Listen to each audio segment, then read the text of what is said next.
Terima kasih. Terima kasih pada ahli yang berhormat. Yang berhormat, saya belum jemput lagi. Yang berhormat Menteri, entah. Ada benda satu dua benda nak bercakap. Yang berhormat Menteri, saya memberi 15 minit, itu tolak waktu injury. Ya, silakan Yang Berhormat Menteri menjawab. Tak sabar nak jawab, Speaker. Terima kasih kepada hari ini nampak memberi pandangan-pandangan termasuk apa yang perlu kita buat masa depan. Kalau kita nak main blame game, kenapa sekarang keluar hanya 63%? Kenapa dulu tak buat? Tak boleh kita kata begitu. Kita hadapi masalah sekarang, kita nak hadapi bagaimana masa hadapan. Ada ahli yang berhormat mengatakan, selesaikan takkan berlaku dah masalah. Makanan, hal makanan tak boleh kita cakap begitu. Kita kena ingat selalu ulama-ulama dulu memberitahu bagaimana Sayyidina Umar biasa menangguhkan hukuman hudud kerana berlaku kecurian yang begitu banyak, kelaparan. Kalau laksanakan hukum barangkali tidak keadilan berlaku pada waktu itu. Itu khalifah yang paling adil, berlaku krisis makanan pada waktu itu. Begitu juga zaman Nabi Yusuf AS.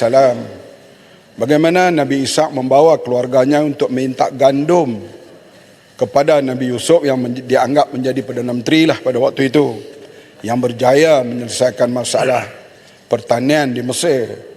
Artinya masalah makanan ini dia berlaku dari masa ke semasa. Kita cuba bersama mencari penyelesaian terbaik. Tapi kalau kita kata kedar berlaku penyelesaian terbaik, takkan berlaku krisis lagi pada masa akan datang? Kita tak tahu, kerana misalnya kalau banjir besar, berlaku tenggelam di tempat jelapang padi ini berhari-hari, berminggu-minggu, El Nino dan sebagainya, kita akan hadapi pula masalah krisis baru pada waktu itu.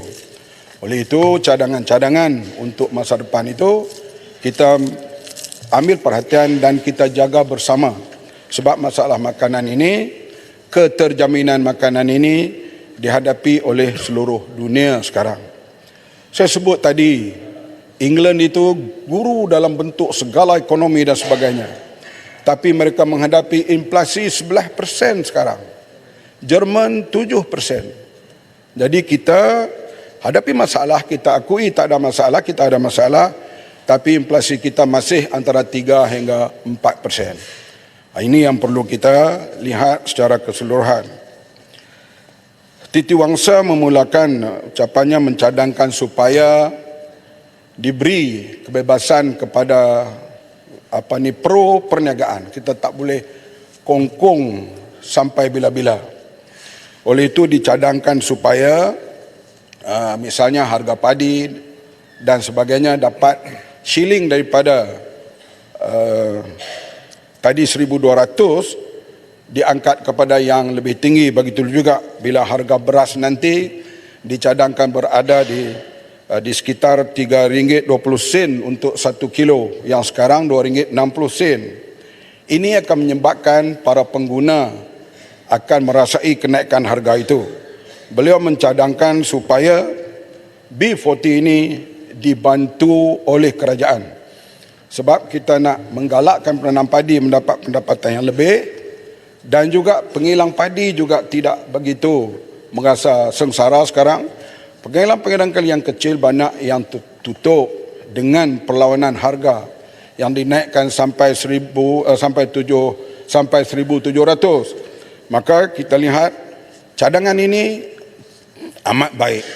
Saya akan bekerja kalau boleh besok pagilah ke Kementerian Keuangan dan Perdana Menteri kalau dapat cadangan ini, kalau dapat dimasukkan dalam belanjawan kali ini.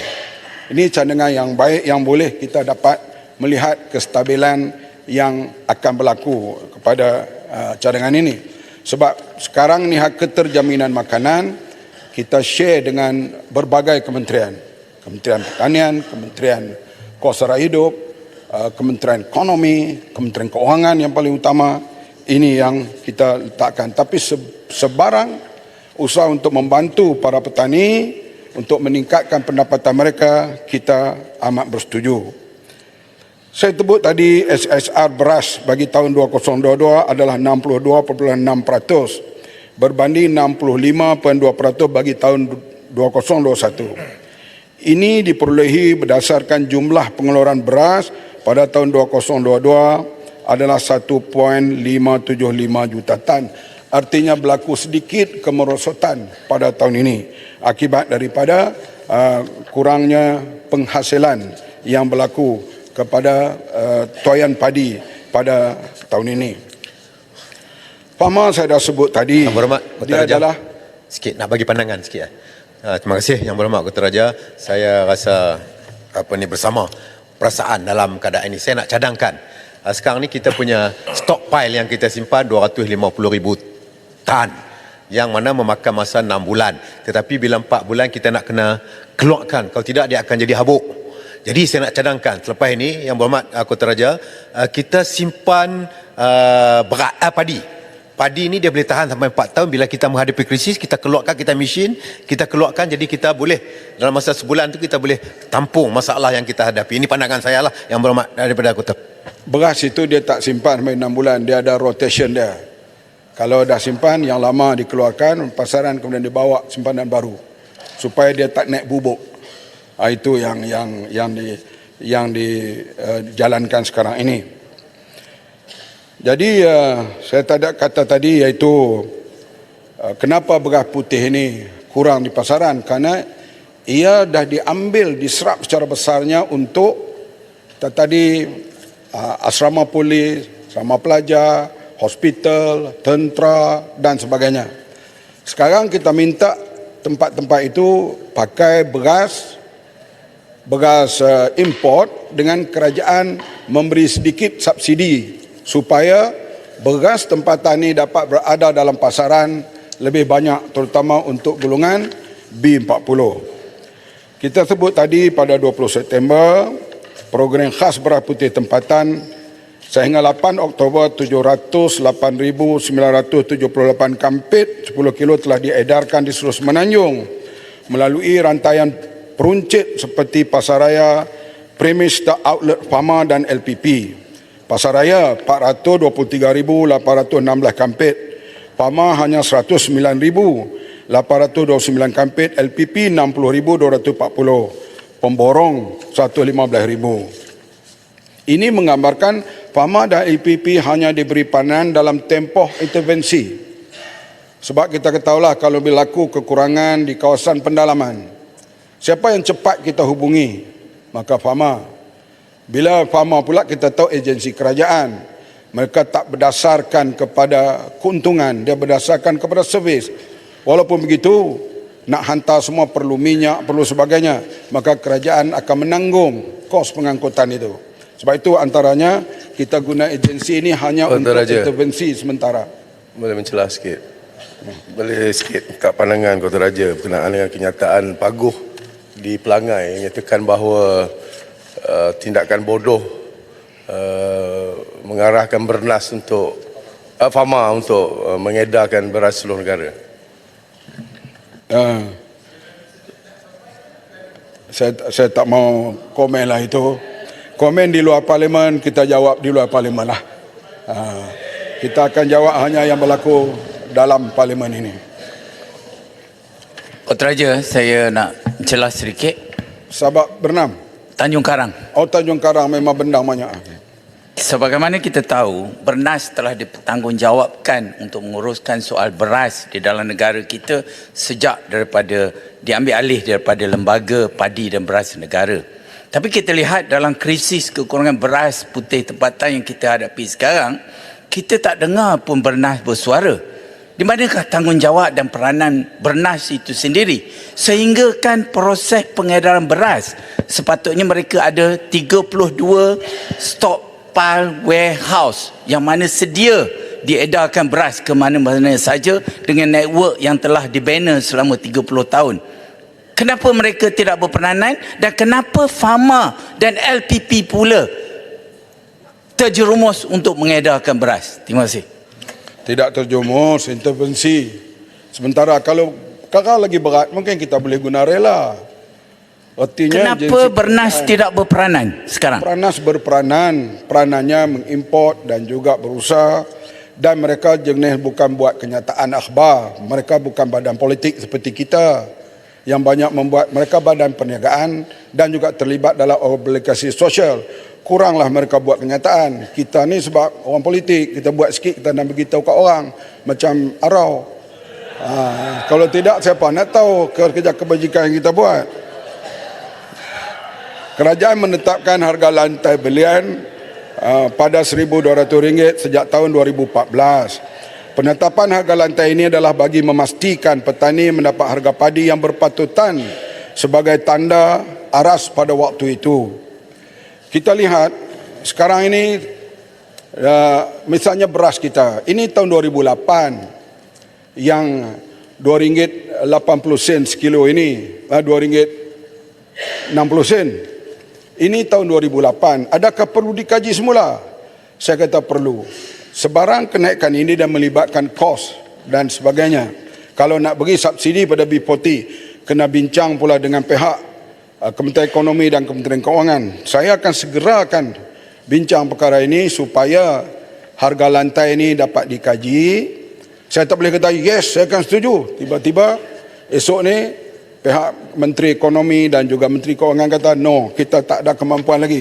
Tapi saya akan bawa perkara ini dengan seberapa segera supaya dapat kita kaji dengan harga lantai dan harga pasaran beras ini supaya petani dapat dibela, dapat mengangkat sedikit. Walaupun baru ini naik RM500 sudah terangkat, tapi diganggu pula dengan para pengilang yang beli tinggi itu.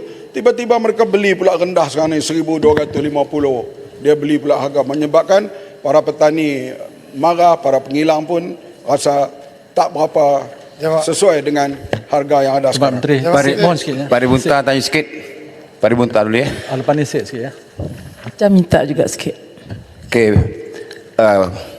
Daerah Krian ni antara jelapang padi di sebelah utara, Perak. Saya sempat melawat beberapa kilang pengeluar padi, pengilang padi di Paribunta. Memang beras tempatan tak ada, kebanyakannya beras import yang dibungkus oleh kilang-kilang tersebut. Saya juga melawat beberapa pasaraya di seluruh pekan Paribunta, sama ada yang kecil atau yang besar, dan beras tempatan waktu itu memang tidak ada, kebanyakannya beras import. Dalam masa yang sama, YB Menteri pernah bercakap beras tempatan cukup dan diedarkan oleh farmer sendiri ke setiap daerah. Isunya, kalau beras tempatan cukup untuk diedar kepada pengguna, mengapa tak dihantar ke kedai-kedai? Sebab bila diedar oleh farmer, menyebabkan rakyat berebut-rebut. Jadi tak elok berebut nakkan beras. Hantar sajalah ke kedai, ke pasar raya, supaya tidak menyusahkan rakyat untuk mendapatkan beras tempatan. Terima kasih. Kau dengar flow ucapan saya dah terang kenapa beras tempatan ni tiba-tiba tak cukup, kerana berlaku kenaikan harga import. Bahasa Kedah Utara dia papi terpa ke beras tempatan.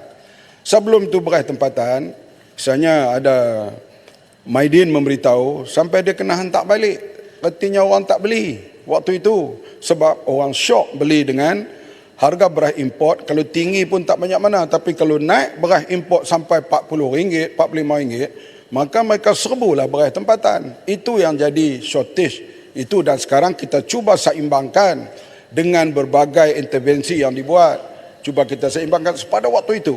Dan panik pula, sudah orang main, beras takkan ada bulan depan, beras takkan ada 2 bulan lagi. Maka orang beli secara banyak.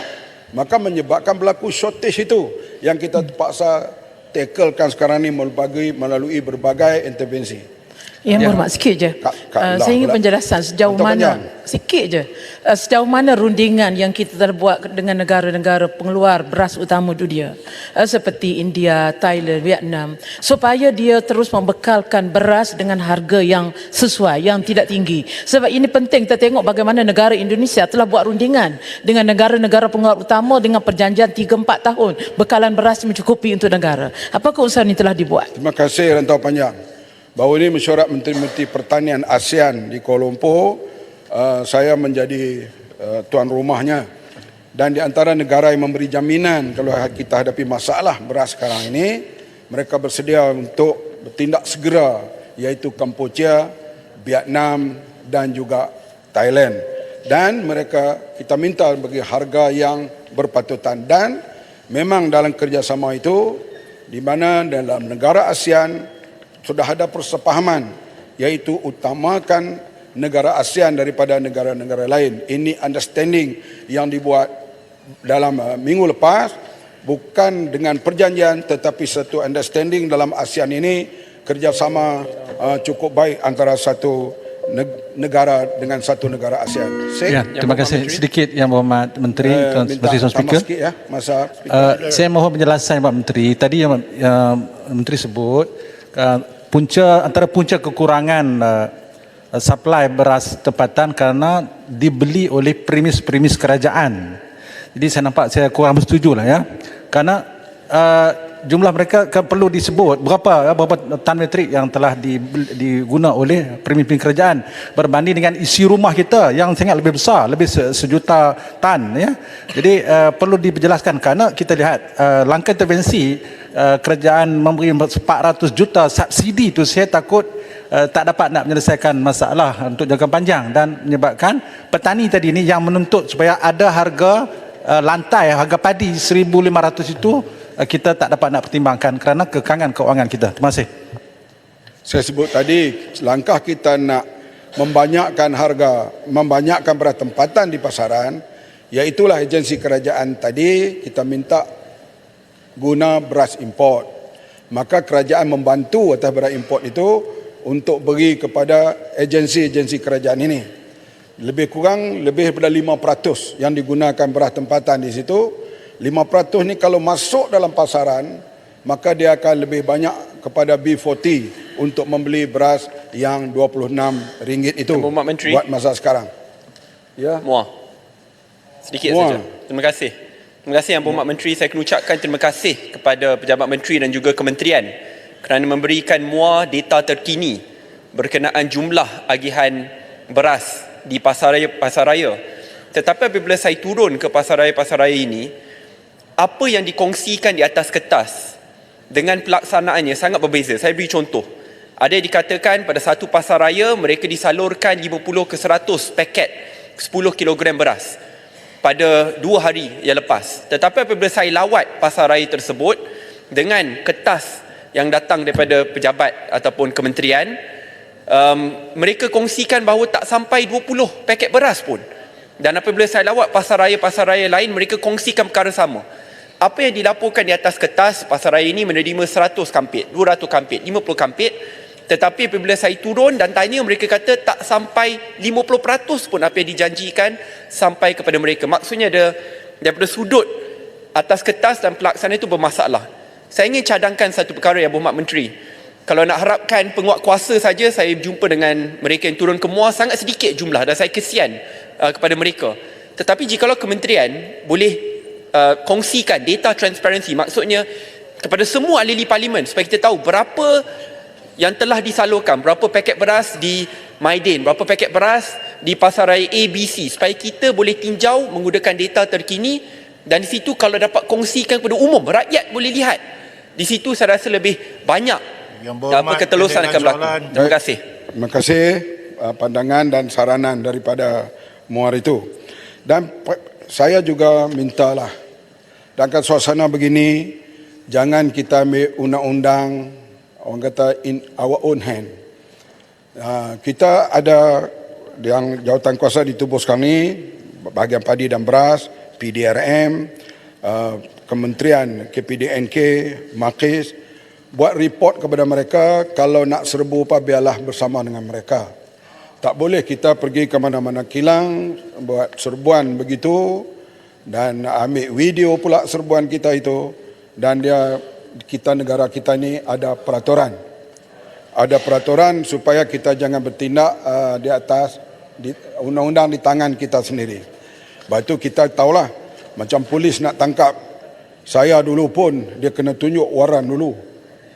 Artinya walaupun dia polis, dia nak tangkap kita, dia kena tunjuk waran. Artinya kuasa mereka kena ada cara nak buat SOP penangkapan dan sebagainya. Begitu juga ketika nak serbu mana-mana tempat, jangan individu pergi buat serbuan itu. sebab kita ada rule of law. Kita kena buat report kepada polis ke kepada jabatan yang saya sebutkan tadi.